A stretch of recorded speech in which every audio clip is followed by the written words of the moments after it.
എൻസൈക്ലോവിങ്സിൻ്റെ പുതിയൊരു വീഡിയോയിലേക്ക് നിങ്ങൾക്കേവർക്കും സ്വാഗതം. ഇന്നത്തെ വീഡിയോയിൽ നിങ്ങളുമായി പങ്കുവയ്ക്കുന്നത് യേശുക്രിസ്തുവിൻ്റെ ക്രൂശ് മരണവുമായി ബന്ധപ്പെട്ട ചില വസ്തുതകളാണ് നിങ്ങളുമായി പങ്കുവയ്ക്കുന്നത്. നമ്മുടെ വീഡിയോസ് ആദ്യമായി കാണുന്ന സുഹൃത്തുക്കളാണെങ്കിൽ ആദ്യമേ തന്നെ ചാനൽ ഒന്ന് സബ്സ്ക്രൈബ് ചെയ്യുക. അപ്പോൾ നമുക്ക് വീഡിയോയിലേക്ക് കടക്കാം. യേശുക്രിസ്തുവിൻ്റെ ക്രൂശ് മരണം ചരിത്രത്തിൽ ഏറ്റവും പ്രാധാന്യമുള്ള സംഭവങ്ങളിൽ ഒന്നാണ്. 2000 വർഷത്തോളം വിശ്വാസികൾ ഈ സംഭവത്തെ അനുസ്മരിച്ചു വരുമ്പോൾ അതിൻ്റെ ശാസ്ത്രീയ പ്രാമാണികതയെ സംബന്ധിച്ച ചർച്ചകളും തർക്കങ്ങളും നടന്നു വരികയാണ്. എന്നാൽ കഴിഞ്ഞയിടയിൽ നടത്തിയ ചില ശാസ്ത്രീയ പരിശോധനകളിൽ നിന്നും യേശുക്രിസ്തുവിൻ്റെ ക്രൂശ് മരണം സംഭവിച്ച സൂക്ഷ്മതകൾ തെളിയിക്കുന്നതാണെന്ന് ഗവേഷകർ വ്യക്തമാക്കുന്നു. ഈ സംഭവം യാഥാർത്ഥ്യമാണെന്നും യേശുവിൻ്റെ ക്രൂശ് മരണം സംഭവിച്ചതിൻ്റെ സൂക്ഷ്മതകൾ തെളിയിക്കുന്നതാണെന്ന് ഗവേഷകർ വ്യക്തമാക്കി. ക്രിമിനൽ പാത്തോളജിയിലെ വിദഗ്ധരുടെ തുടർച്ചയായ ടീമുകൾ ഒരുമിച്ച് ചേർത്ത ഈ വിശദാംശങ്ങൾ ലോകത്തിലെ ഏറ്റവും പഴക്കം ചെന്ന കൊലപാതക തെളിവായ ട്യൂറിൻ അവതരണത്തിൽ പകർത്തിയിട്ടുണ്ട്. ശാസ്ത്രലോകം കണ്ടെത്തിയ തെളിവുകളിൽ നിന്ന് യേശുവിനെ കയറ്റിയ കുരിശിൽ കണ്ടെത്തിയ രക്തപ്പാടുകളും ശാരീരിക മുറിവുകളും യേശുവിൻ്റെ ക്രൂശ് മരണത്തിൻ്റെ തെളിവുകളാണ്.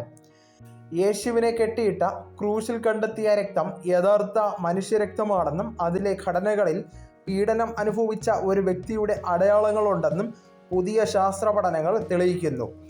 AD 33 ജെറുസലേമിൽ നടന്ന ഒരു പൊതുവധശിക്ഷയിൽ ക്രൂശിക്കപ്പെട്ട അദ്ദേഹത്തിൻ്റെ മരണം വേദനാജനകം ആയിരിക്കണം. ശവകലത്തിൽ കണ്ടെത്തിയ രക്തപ്പാടുകൾ യഥാർത്ഥത്തിൽ ക്രൂശ് മരണത്തിനിടയിൽ സംഭവിക്കാവുന്ന രക്തസ്രാവത്തിൻ്റെ ആകൃതിയോട് ചേരുന്നതാണെന്ന് ഗവേഷകർ കണ്ടെത്തി. യേശുവിനെ കെട്ടിയിരുന്ന ക്രൂശിൽ കാണുന്ന മുറിവുകൾ തികച്ചും യാഥാർത്ഥ്യമാണ്. കൈകളിലും കാലുകളിലും തറച്ച ആണികൾ, ചമ്മട്ടിയടി, പിന്നിൽ അടിയേറ്റ പാടുകൾ എന്നിവയൊക്കെയും വ്യക്തമാണ്. കുരിശിൽ തറച്ചതിലൂടെയുള്ള രക്തസ്രാവം ശാസ്ത്രീയമായി പരിശോധിച്ചപ്പോൾ രക്തം കട്ടിയാവുകയും ശരീരത്തിൽ നിന്ന് ആവശ്യമേറിയ ദ്രാവകങ്ങൾ പുറത്താവുകയും ചെയ്തതായി കണ്ടെത്തി. അടി കിട്ടിയതും ആണിയിൽ തറച്ചതുമല്ല പക്ഷേ മരണകാരണമായി ചൂണ്ടിക്കാണിക്കുന്നത്. ശ്വാസം മുട്ടിയാണ് യേശു മരിച്ചതെന്നാണ് കരുതപ്പെടുന്നത്. മരണശേഷം യേശുവിൻ്റെ ശരീരം ഒരു തുണിയിൽ പൊതിഞ്ഞാണ് ഇറക്കിയത്. ഈ തുണിയിൽ യേശുവിൻ്റെ മരണം ആവരണം ചെയ്തുവെന്നാണ് വിശ്വാസികൾ പൊതുവെ വിശ്വസിക്കപ്പെടുന്നത്. 1354 ജെഫ്രോയ് ഡി ചാർണി എന്ന ഫ്രഞ്ച് നൈറ്റ് പള്ളിക്ക് നൽകിയത് മരണാവരണമെന്ന് അവകാശപ്പെടുന്ന ഒരു തുണിയാണെന്നാണ് ആദ്യകാല കൃത്യമായ ചരിത്രരേഖകൾ അവകാശപ്പെടുന്നത്.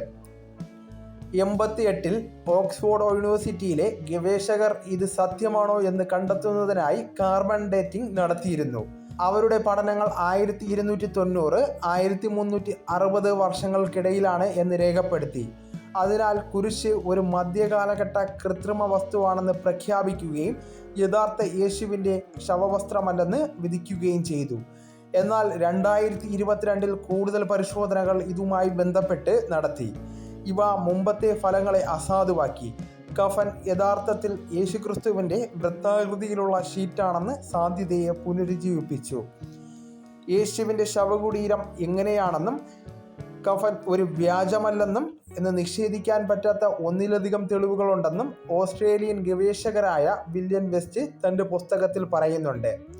1898 സൈക്കോണ്ടോപിയ ശവകലത്തിൻ്റെ ആദ്യ ഫോട്ടോ എടുത്തപ്പോൾ അതിശയകരമായ തെളിവുകൾ ലഭിച്ചു.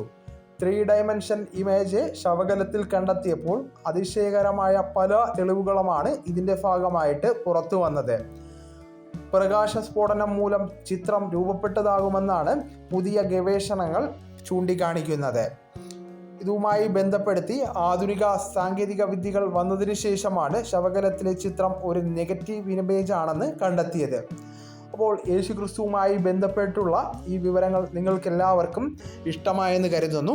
അപ്പോൾ നമുക്ക് തുടർന്നും ഇത്തരത്തിലുള്ള വിജ്ഞാനപരമായ മറ്റ് വീഡിയോസും ആനുകാലിക വിവരങ്ങളുമായി വീണ്ടും കാണാം. അതുവരെ ഗുഡ് ബൈ.